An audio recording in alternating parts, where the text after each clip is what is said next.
નગરપાલિકામાં છેલ્લા 1.5 વર્ષથી વહીવટદારનું શાસન છે ને વહીવટદારના શાસનની અંદરમાં ધોરાજીના લોકોને પીવાનું શુદ્ધ પાણી પણ મળતું નથી, જેના કારણે લોકોમાં ભારે આક્રોશ જોવા મળી રહ્યો છે।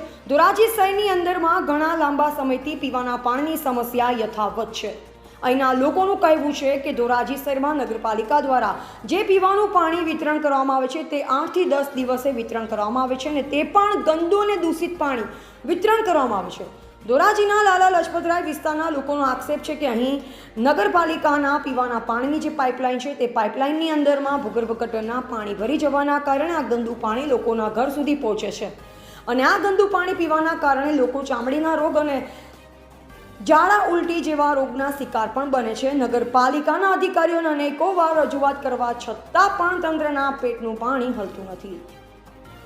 ધોરાજી નગરપાલિકા દ્વારા દૂષિત પાણી વિતરણ કરાયા બાદ ધોરાજીનું રાજકારણ ગરમાયું છે। ધોરાજી શહેર કોંગ્રેસના પ્રમુખે ભાજપ અને ધોરાજી નગરપાલિકાના વહીવટદાર અધિકારી પર ગંભીર આક્ષેપો લગાવ્યા અને કહ્યું કે નગરપાલિકાના અધિકારીઓ અને ભારતીય જનતા પાર્ટીના આગેવાનોની પણ આવડતના કારણે પ્રજાને દૂષિત પાણી પીવા માટે મજબૂર બનવું પડ્યું।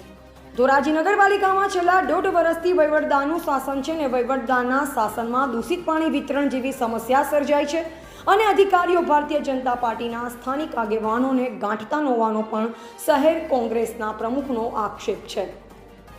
ધોરાજી શહેર કોંગ્રેસના પ્રમુખે ભાજપ પર અને નગરપાલિકાના વહીવટદાર અધિકાર પર લગાવેલ આક્ષેપ બાબતે ધોરાજી શહેર ભાજપના પ્રમુખ રાજેશ બાલધાએ પણ એ વાતનો સ્વીકાર કર્યો કે ધોરાજીમાં ખરેખર દૂષિત પાણી વિતરણ થાય છે અને 8 થી 10 દિવસે પાણી વિતરણ થાય છે અને કોંગ્રેસ પર આક્ષેપ કરતા જણાવ્યું કે ગત ટર્મની અંદરમાં નગરપાલિકામાં કોંગ્રેસનું શાસન હતું અને પાણી વિતરણ વ્યવસ્થામાં કોંગ્રેસે કોઈ આયોજન ન કર્યું હોવાના કારણે હાલ આ પ્રજા હાલાકી ભોગવી રહ્યા છે। મારું નામ દિનેશભાઈ ઓરા, શહેર કોંગ્રેસ પ્રમુખ ધોરાજી। ધોરાજી શહેરની અંદર 8 થી 10 દિવસે પાણી વિતરણ કરવામાં આવે છે અને એ પણ દૂષિત અને ડહોળું પાણી વિતરણ કરવામાં આવે છે, જેને કારણે લોકોના આરોગ્ય સામે ખતરો ઊભો થયો છે। માત્ર ભારતીય જનતા પાર્ટીના પાપે અને વહીવટદારના વાકે ધોરાજીની શહેરની પ્રજા આ પીડા ભોગવી રહી છે। 2017ની અંદર ધોરાજી શહેરમાં પાણીની પાઇપલાઇન નાખવામાં આવી ત્યારે મોટા પાયે ભ્રષ્ટાચાર કરવામાં આવ્યો, જેને કારણે ધોરાજી શહેરની પ્રજાને 8 થી 10 દિવસે પાણી મળે છે અને હાલમાં જે દૂષિત ડહોળું પાણી મળી રહ્યું છે એ વહીવટદારના વાકે મળી રહ્યું છે।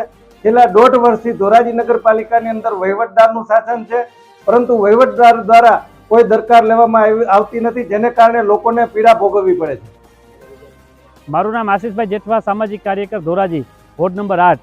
આજે ધોરાજીમાં લગભગ ઘણા સમયથી આ દુર્ગંધ અને ગટરનું પાણી વિતરણ કરવામાં આવે છે, પરંતુ તંત્રના પેટનું પાણી નથી હલતું। આ પાણી એટલી હદ સુધી ખરાબ છે કે જો લોકો પાણી પીવે તો પથરીની તકલીફ થાય છે, શ્વાસની તકલીફ થાય છે, મેલેરિયા જેવી તાવની પણ તકલીફો થાય છે, બાળકો બીમાર પડે છે। ત્યારે હમણાં જ જ્યારે લોકસભાનું ઇલેક્શન હતું ત્યારે આ વિસ્તારમાં એમ કહેવાય કે અમુક ભાજપના જે કાર્યકરો છે ને ધારાસભ્યના માણસો છે એ મત માટે મહિલાઓ પાસે ઘરે ઘરે જતા હતા, ત્યારે આ વિસ્તારની મહિલાઓ 6 મહિનાથી દુર્ગંધવાળું પાણી પીવે છે, ત્યારે આને નિવારણ લાવવા માટે કોઈ પણ પગલાં લેતા નથી। તંત્ર પણ જાણે કે આંખ બંધ કરીને બેસી ગયું એવું લાગે છે। આ પાણી એટલું દુર્ગંધવાળું છે, જે ધારાસભ્ય ધોરાજી ઉપલેટાના છે એકવાર આ પાણી પીએ તો અમને એમ લાગે કે આ ધારાસભ્ય વિસ્તારને લોકોની પ્રજાની આ વેદના સમજી શકે છે। મારું નામ લાભુબેન નરસિંહભાઈ સોલંકી અને અમે નબળા માણસો થઈ અને આવા પાણી અમને આપે છે। મત જોતો તો ત્યારે હળિયું કાઢતા હતા, બરોબર છે, તમારું બધું કામનો સોલ્વ કરશું અમે, અત્યારે અમને કોઈ પાણી સારું આપતા નથી, ગટરના પાણી આવે છે, જુઓ શીશો, અમે બીમાર, સુવાસ ચડે, અમે નબળા માણસો ટાંકા ક્યાંથી મંગાવીએ સાહેબ? બોલો, અમારું કાંઈક ગરીબ માણાનું કાંઈક ઉધાર કરવો પડે કે નહીં? દોરું હાવ કદડા આવે છે અને ધારાસભ્ય દેખાતા જ નથી, પાછા મત લઈને વયા જાય છે ને અમને જવાબ આપતા નથી, કોઈ જાતિ અમારી અરજ કે રાવ સાંભળતા નથી।